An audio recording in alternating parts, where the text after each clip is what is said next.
Le cedemos ahora la palabra a la doctora Ana Cristina Santos, que nos va a presentar el proyecto Horizonte Epistemológico de la Ibero a partir del análisis de datos de la biblioteca. Entonces, bienvenida, Ana Cristina. Muchas Gracias. gracias, muchas gracias.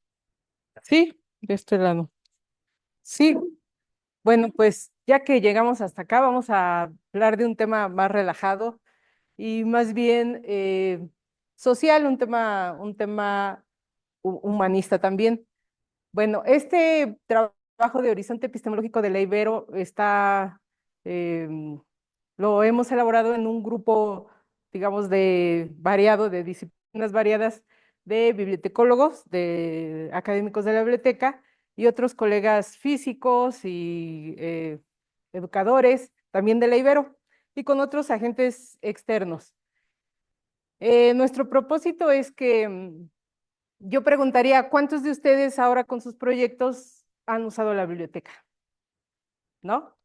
¿Sí? ¿Y cuál es el impacto que tiene ese uso en sus trabajos, en su formación, etcétera? Entonces, nosotros vimos aquí que la biblioteca ha cumplido 80 años ya junto con la Ibero, ¿no? Y que es una biblioteca muy importante.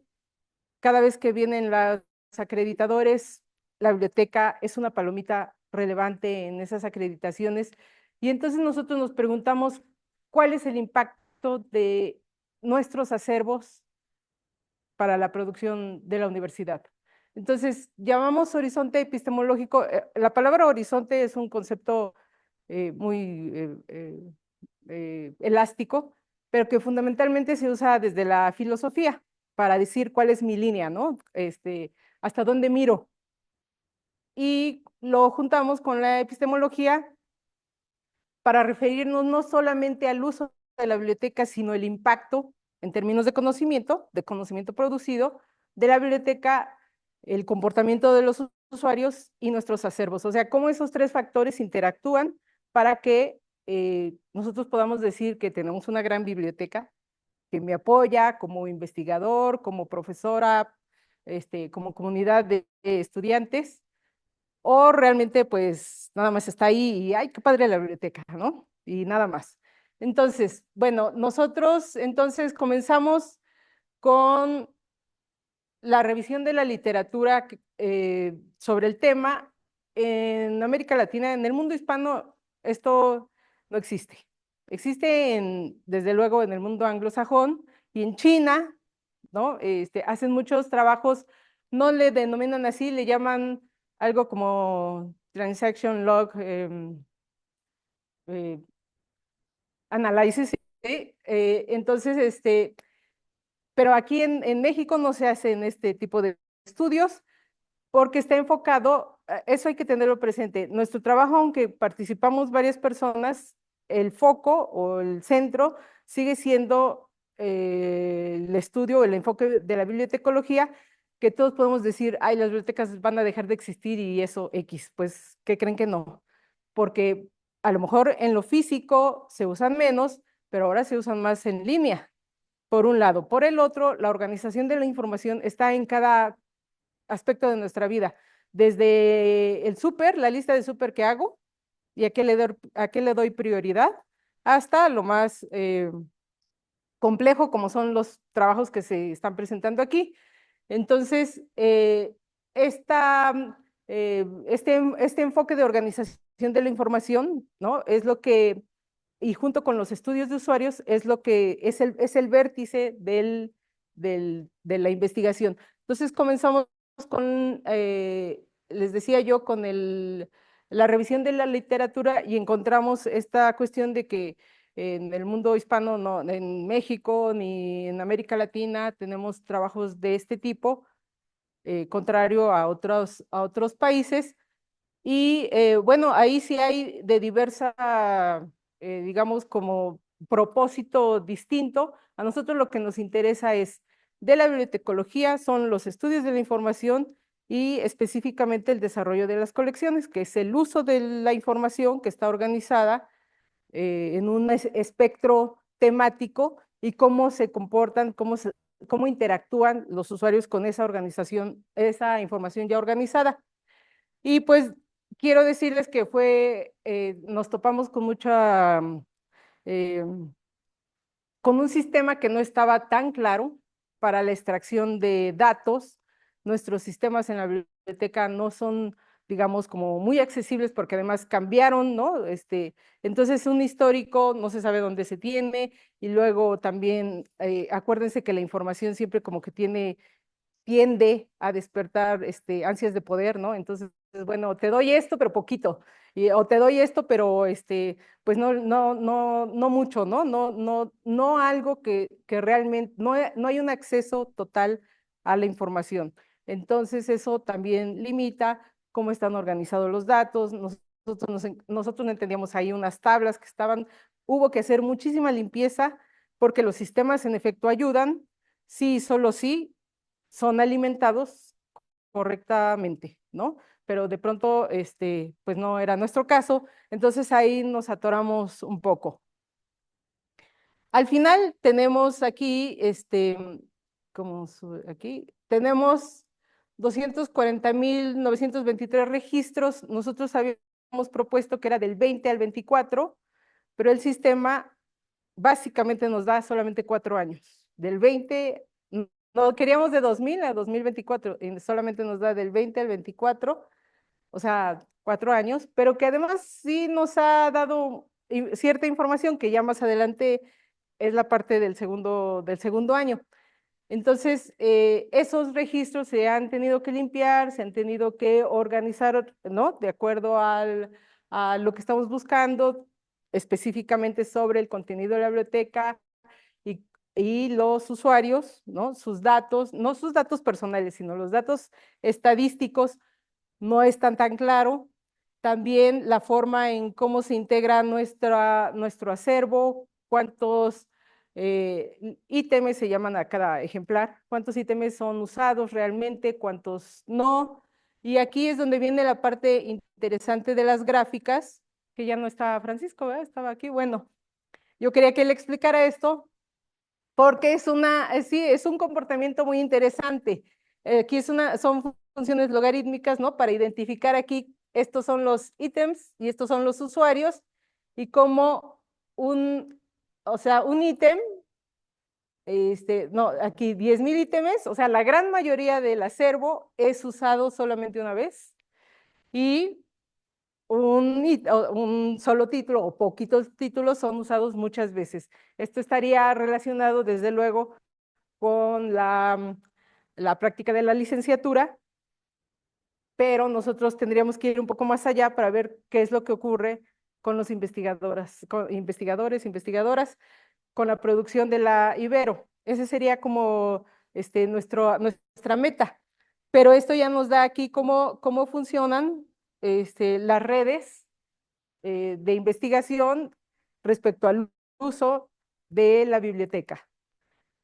Y bueno, como aquí, nuestra segunda parte sería que nosotros hiciéramos un mapa interactivo de esas relaciones, cómo se mueven las comunidades, cómo se mueven los acervos respecto a las comunidades, y cómo la biblioteca sí o sí, eso nos va a servir también a la biblioteca, sí o sí tenemos que dar respuesta a esas necesidades de información que se solicitan, ya no solo para la capa de licenciatura, sino fundamentalmente también para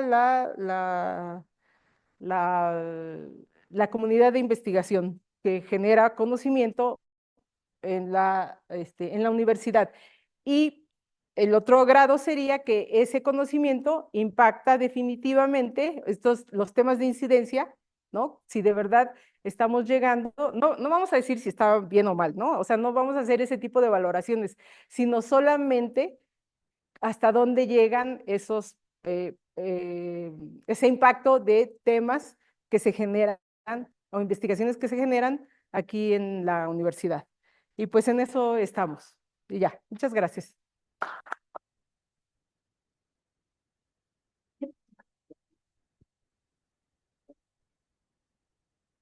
La parte de las gráficas. Solo por ejemplo, un ítem, ¿no? Sí. Consideraron solo, por ejemplo, un libro algo físico o consideran también productos digitales? No, esta es solamente la parte física. Ah, ok. Cuando el trabajo lo comenzamos con los datos que están en el sistema de la biblioteca física, ¿no? Que tenemos un conteo, digamos, de usuarios, préstamos, devoluciones, etcétera. Pero sí, desde luego, esa sería como la segunda parte, integrar también cómo funcionan el comportamiento de los recursos electrónicos, ¿no? Respecto a la investigación. Ah, ok. Ujú. Gracias. Sí,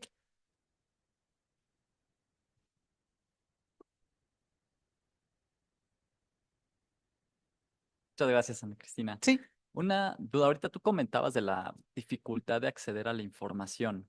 Bueno, no sé si nos puedes platicar un poco, porque ustedes en la biblioteca, pues técnica, la información debería de estar ahí en sus bases de datos, o es un tema de que está en diferentes bases de datos, o está, o cuál ha sido como la mayor dificultad de conjuntar este conjunto de datos que tienen. Sí, en efecto, puede estar en la biblioteca, en el sistema. Sin embargo, bueno, sabemos, ¿no? Que los sistemas son administrados solamente por pocas personas, porque eso está bien, ¿no? Es un protocolo de seguridad, lo cual está bien. Entonces necesitamos contraseñas, pero las contraseñas no duran como siempre, ¿no? Entonces tenemos que sacar muchos datos de pronto así y luego revisar que esos datos estén organizados, no siempre están como se supone. Por ejemplo, un usuario un egresado de aquí tiene cuenta como alumno, pero si es profe, ya tiene otra cuenta. Entonces ahí ya tenemos una duplicidad que yo puedo contar como dos, pero que en realidad es uno. Ese tipo de cosas. Y también, eh, eh, como tenemos este sistema nuevo, tenemos un histórico, sabemos que hay un histórico, pero como que hay que hacer gestiones, ¿no? De que, ¿a quién le pido tal cosa? A él, aquí, acá. Entonces, ¿no? Eso va haciendo que nos vayamos retrasando también porque queremos tener ciertos datos, sobre todo los estadísticos, y de pronto no es tan fácil acceder a esos, aunque en efecto están en la biblioteca, pero ya sabes, ¿no? Como para qué los quieres, etcétera, etcétera. Sí, Bueno, mi pregunta surge porque cuando fui estudiante, a mí me traumaba mucho que en la biblioteca que yo estaba, eh, daban el libro que tenías que ocupar para la clase. Entonces ibas corriendo a la biblioteca y cuando llegabas ya no había, ¿no? Entonces tenías que ir a buscar a diferentes bibliotecas para encontrar el libro que era de la clase y donde se basaban el curso. Hoy en día los chicos, yo lo veo con mucha tristeza, no visitan la biblioteca. Y bueno, te quiero compartir nada más esto, que una de las razones que ellos me dicen es que ya tenemos los PDFs, ¿para qué vamos a la biblioteca? Pero cabe resaltar que el acervo bibliográfico que tenemos es increíble, y que muchos PDFs ni siquiera vas a encontrar muchos libros que están ahí en un PDF. Mi pregunta es, ¿quiénes son los que utilizan más la biblioteca actualmente? sí, pues siguen siendo para sorpresa nuestra los alumnos de licenciatura. Sí, esto es desde luego un comportamiento generado, ¿no? Por un montón de factores, entre ellos la tecnología, digamos que es como el eje principal, ¿no? La tecnología. Pero eso no quiere decir que solamente, vaya, que toda la generación solamente se deje guiar por los PDFs. Incluso el comportamiento varía por carrera. Los humanistas siguen yendo mucho a la biblioteca, los ingenieros menos, ¿no? Porque sí, pero se entiende, porque también los objetos objetos de estudio son diferentes. Entonces, ¿no? Tienen como es el comportamiento en sí lo que nos identifica este tipo de fenómenos. Pero los alumnos, la licenciatura es quien sigue usando la biblioteca. Ujú.